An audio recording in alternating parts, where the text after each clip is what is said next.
কারাগারের চার দেয়ালের ভেতর কি সত্যি করা হয়েছে পাকিস্তানের সাবেক প্রধানমন্ত্রী ইমরান খানকে? আদিয়ালা জেলের অন্ধকার প্রকোষ্ঠে কি নিভে গেছে এশিয়ার অন্যতম প্রভাবশালী নেতার জীবন প্রদীপ?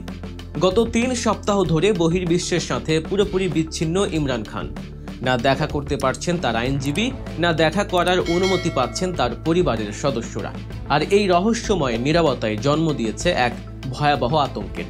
সামাজিক যোগাযোগ মাধ্যমে তোলপাড়, রাজপথ উত্তপ্ত। ভারত এবং আফগানিস্তানের মিডিয়াগুলোতে আগুনের মতো ছড়িয়ে পড়েছে একটাই খবর, ইমরান খান আর নেই। কিন্তু আসল সত্যটা কি? আজ আমরা সেই অজানা সত্যের গভীরেই প্রবেশ করব। ইমরান খান নামটা শুধু পাকিস্তানের রাজনীতির সাথে জড়িত নয়, বরং বিশ্বজুড়ে এক আলোচিত চরিত্র। কিন্তু ২০২৩ সাল থেকে রাওয়ালপিন্ডির আদিয়ালা জেলে বন্দী এই নেতার বর্তমান অবস্থা নিয়ে ধোঁয়াশা এখন চরমে। গত প্রায় ২১ দিন বা ৩ সপ্তাহ ধরে ইমরান খানের কোনো খোঁজ নেই। তিনি কেমন আছেন, কি খাচ্ছেন, এমনকি তিনি বেঁচে আছেন কিনা, এই প্রশ্নের উত্তর পাকিস্তানের সাধারণ মানুষের কাছে নেই। আর ঠিক এই সুযোগটাই নিয়েছে বিভিন্ন পক্ষ। যখনই কোনো জনপ্রিয় নেতাকে এভাবে লোকচক্ষুর অন্তরালে সরিয়ে নেওয়া হয়, তখনই ডালপালা মেলে নানা গুজব। এবারেও তার ব্যতিক্রম হয়নি। সবচেয়ে ভয়াবহ খবরটি চাউর হয় যখন ভারতীয় এবং আফগান সোশ্যাল মিডিয়া অ্যাক্টিভিস্টরা দাবি করতে শুরু করেন যে জেল কাস্টডিতেই মৃত্যু হয়েছে ইমরান খানের। মুহূর্তের মধ্যে এই খবরটি দাবানলের মতো ছড়িয়ে পড়ে। পাকিস্তানের রাজনৈতিক অঙ্গন এমনিতেই বারুদের স্তূপের উপর দাঁড়িয়েছিল। এই খবরে তাতে যেন স্ফুলিঙ্গ এসে পড়ে। কিন্তু প্রশ্ন হলো, কেন এমন খবর ছড়ালো? এর ভিত্তি বা কি? আসলে ইমরান খানের সাথে গত ৩ সপ্তাহ ধরে কাউকে দেখা করতে না দেওয়ার ঘটনাটি এই সন্দেহের মূল কারণ। সাধারণত একজন ভিআইপি বন্দী, বিশেষ করে তিনি যদি সাবেক প্রধানমন্ত্রী হন, তবে তার সাথে সপ্তাহে অন্তত একদিন আইনজীবী বা পরিবারের সদস্যদের দেখা করার নিয়ম থাকে। কিন্তু জেল কর্তৃপক্ষ এবং পাকিস্তানের বর্তমান প্রশাসন অদ্ভুত এক কারণে ইমরান খানকে সম্পূর্ণ আইসোলেশনে বা বিচ্ছিন্ন অবস্থায় রেখেছে।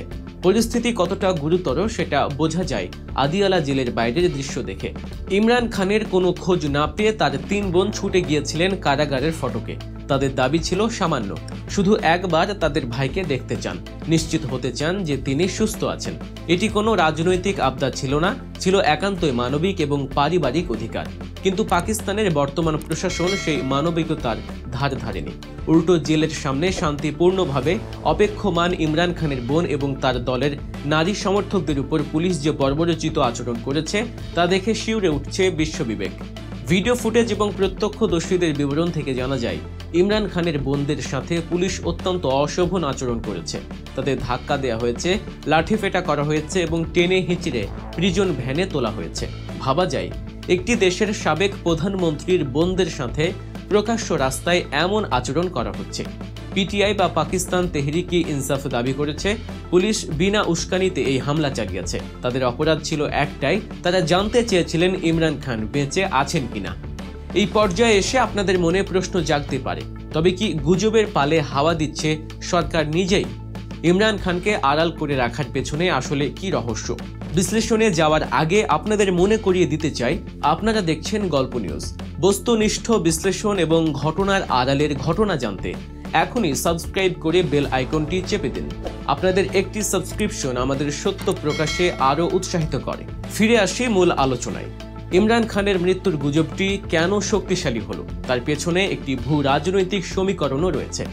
আমাদের সোর্স ভিডিওতে যেমনটি দেখা গেছে, ভারতীয় সংবাদ মাধ্যম এনডিটিভি সহ বেশ কিছু আন্তর্জাতিক মিডিয়া এই খবরটিকে গুরুত্বের সাথে প্রচার করেছে।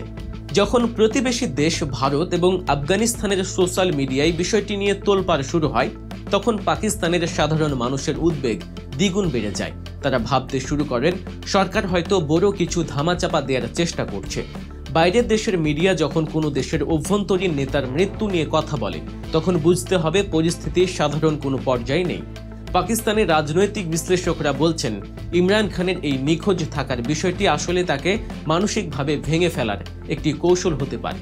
তাকে বই পড়তে দেয়া হচ্ছে না, খবরের কাগজ দেয়া হচ্ছে না, এমনকি তার আইনজীবীদের সাথে আইনি পরামর্শ করার অধিকারও কেড়ে নেওয়া হয়েছে। জেল কোড অনুযায়ী একজন বন্দীর যা যা প্রাপ্য তার কিছুই ইমরান খান পাচ্ছেন না। একে মানবাধিকারের চরম লঙ্ঘন ছাড়া আর কি বলা যেতে পারে? ইমরান খানের আইনজীবী খালিদ ইউসুফ চৌধুরী ক্ষোভ প্রকাশ করে বলেছেন, পাকিস্তানে এখন আর কোনো আইন নেই, চলছে জঙ্গলে রাজত্ব। পিটিআইয়ের পক্ষ থেকে অভিযোগ করা হয়েছে আদিয়ালা জেলের নিয়ন্ত্রণ এখন সরাসরি সেনাবাহিনীর একজন কর্মকর্তার হাতে। সিভিল প্রশাসন বা জেল সুপারের এখানে কোনো ক্ষমতা নেই। এই অভিযোগ যদি সত্যি হয় তবে তা পাকিস্তানের গণতন্ত্রের কফিনে শেষ পেরেক ঠুকে দেওয়ার শামিল। ইমরান খানকে কি তবে স্লো পয়জনিং বা ধীরলয়ে মৃত্যুর দিকে ঠেলে দেওয়া হচ্ছে, নাকি তাকে বাইরের পৃথিবী থেকে বিচ্ছিন্ন করে এমন কোনো আপোষ করতে বাধ্য করা হচ্ছে যা তিনি করতে চান না? ইমরান খানের বোনরা যখন জেলের সামনে অবস্থান নিয়েছিলেন তখন তাদের চোখে মুখে ছিল চরম আতঙ্ক। তারা হয়তো আশঙ্কা করছিলেন তাদের ভাইয়ের সাথে 19-20 কিছু একটা হয়ে গেছে। পুলিশ যখন তাদের উপর লাঠিচার্জ শুরু করে তখন সেই আশঙ্কা আরও প্রবল হয়।